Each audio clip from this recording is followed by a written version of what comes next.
السلام عليكم ورحمة الله وبركاته. kusoo dhawaada maalin cusub iyo wanasbada kram. So waxaan rabaa inaan musalsalka oo coronavirus aan dhamaystirno. Waxay u badan tahay inaa musalsal oo socohaya inay tahay 2 bil 3 bil soo socoto ilaaha og. waxa mawduuca rabo aan ka hadlo maanta waxa waaye horta runtii waqti oo waxaan ku jirnaa aad iyo aad u adag oo wallaahi la ogeen beri xaalka soo noqon doono iyo wixii dhacaayo iyo wixii nagu soo kordhayo. So far hadda waxaan ognahay inuu waxaan virus yahay cudur yahay oo dadka asiibooyo dad badan ay ku dhamaadeen already and more inay u dhiman doonaan ala qiyaasa. At least America waxay qiyaasaysaa 100,000 ilaa 240,000 oo qof inay u dhimanayso viruskan oo coronavirus la dhahayo. Like waxa aan rabo maanta inaan attentionkayga aan siiyo more waxa waaye markii saan camal crisis u dhacdo ama mushkila saan camal ay imaado hadda guriga lagu wada xiran yahay. Guriga markii dadka ay ku xiran yihiin dhibaatooyin badan aan dhacaan. Dadka ragga iyo dumarka iyo qoysaska markay baxaan ay banaanka aadaan ay soo shaqaystaan ama iskool aadaan ama ay dadka la kulmaan waxa waaye stress relief aan dhahnaa annaga. So opportunity chance waa inay baxdid oo culayska iska soo dejisid oo guriga. Laakiin markii guriga ku xiran tahay waxa waaye wixii dhan wuu kugu jiro naqaskaa kugu xiran basically because dadkii aad la sheekaysan jirtay ma arkoosid shaqada hataa adu xataa qof la sheekaysanin just marka space ka qaadatid qofka ala nooshahay waxa waaye faa'iido waaye. So dad waxaa nagu jiraan oo relationship fiican ku nooleen like maybe ninkii naagta xiriirkooda inuu saas u fiicneen, maybe ninkii inuu kulul yahay, maybe inay naagta sabarkeeda yar yahay, ilaaha og xaalkooda. Laakiin waxaa la cadeeyay hadda 3 isbuuc lasoo dhaafay inay rabshada guriga aad iyo aad u badatay. So rabshada guriga markaan dhahayo hadda ka horna rabshada guriga waa ka hadalnay dagaalka oo ninkii naagta ka dhex dhacayo nimanka oo naagaha garaacaya wuu batay. Garaacistaasayto waxaa jirto niman oo nimanka ama naagaha oo caruurtooda garaacayaana bateen. Xataa caruurta hadday garaacinne caruurta hadday arkaan aabe oo hooyo dilaayo ama hooyo oo aabe garaacayso abuse waa ikane you know because marqaati waay wixii arkeen se wax u dhacayaan arkeen. So taas dhibaato badan ay leedahay because especially haddii oo naagaha Soomaalida badankood hadda waqtigu isbedel horta like at least ani markaa ogaay ama aan yaraay arki jiray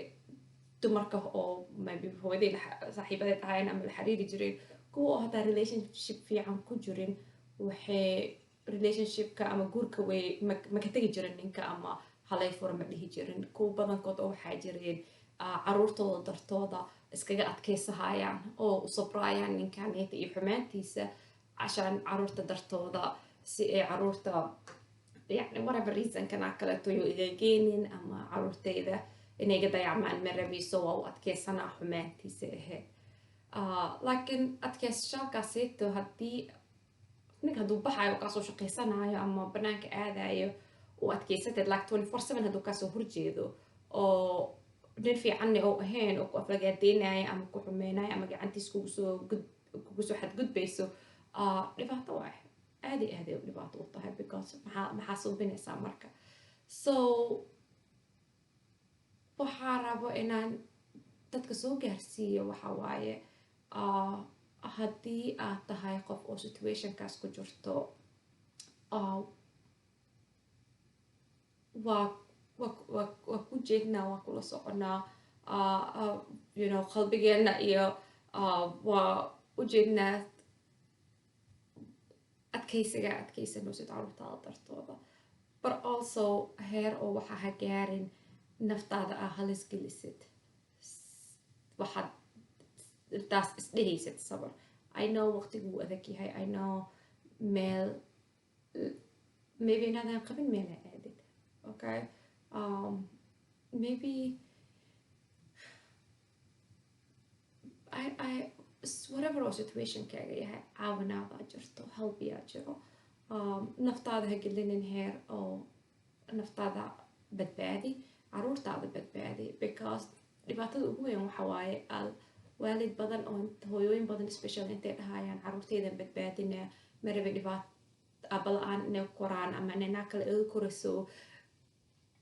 intaa badbaada caruurtaada isdhehaysid dhibaatooyin kaleetaa u keeni kartaa dhibaatooyinkaas waxaa kamid ah cunugaaga hadduu arko hooyadiisoo la garaacayo hooyadiisoo la xumeynayo gabadhaada haddii aragto hooyadeeda lagu xadgudbaayo wax fiican ma aha and markii aad naftaada difaacin caruurtaada ma barowsid wax fiican because caruurtaada waxaa barowsaa it's okay inaa saas lagula dhaqmo it's okay inaa lagugu soo xadgudbo it's okay inaa lagu korsocdo caruurtaada barowsaa and that's asxaana suubinowsid markaas xumaana suubinowsaa generation kaleeto aqaldoosaa waxaa also rabaa inaan dhaho waalidka abayaalka ama hooyayaalka oo sabarka la also again ma dhihi karni nin kasta wuu xun yahay because nin kasta ma xuma naaga xunna way jiraan because you know qof oo xumaan iyo ama samaan ma loo wada dhalsiinin hal group of people ma dhihin naaga dhan way fiican yihiin ragga dhan way xun yihiin rag xun way jiraan rag aad iyo aad u fiicanna way jiraan maasha allah so waxaa laakiin inaa laysku sabro way fiican tahay aad iyo aad inaa layskugu sabro because especially hadda waqtiga aan joogno anaga inaa is cunno waqti ma loo haayo okay because already cuduraa banaanka yaala oo rabo inuu dadka cuno so this is the time inaa laysku sabro this is the time inaa ilaahay loo noqdo this is waqtigii oo waxa waaye laysku soo dhawaa lahay oo laysku taagsa lahay ama laysku tiirsa lahay maaha waqtigii oo enemies iyo cadowa aan isku noqon lahayn maanta dhan buuq iyo rabsho ku jiro lahayn this is the time ilmaheena noo sabarno because again ilmaha masaakiinta ii kartaa stress ahaayo waa ilmaha waxa waaye waxay ka imaadeen iskoolay aadi jireen daday arki jireen way qusli jireen way carari jireen an hadda waxaa la gaarsiisan yahay heer oo xataa parkiga ilmaha yaa la geenin la dhahay oo because ilmo kale hadday imaadaan way istataabanayaan waa jermiskooda isku daaranayaan so ilmaha stress ahaayo waxaa arkaysaa cunug oo dagaalamaayo qaylihaayo waxaa arkaysaa cunug oo maanta dhan talaagada ku nuqnuqahaayo cunto leh cunaayo ama wuxuu cuna la raadinayo waxaas dhan stress waaye yani qof kasta stresska si kala duwan dadka si kala duwan stresskooda oo la dilgareeya so maybe dad cunto inay cunaan maybe qof inay cuntada ka goodo maybe qof inay iska hurud maanta dhan saarta iska saarnaato ilmaha naftarkoodana way dareemaan waxaaseyta aan sidaas oo kale oo la dhaqmaa so maybe especially teenager yaalka maybe inay maanta dhan jiiftaan dad badan oo waxaa maqlaa wiilkayga ama gabadhayda 15 jir waayo qolkeed ma kasoo baxdo waa soo baxee cuntee cunaysaa waa qolkay ku noqohay way ku jiraysaa ama saaxiibada iskala hadlay ama qolkaas iska dhex fadhisaa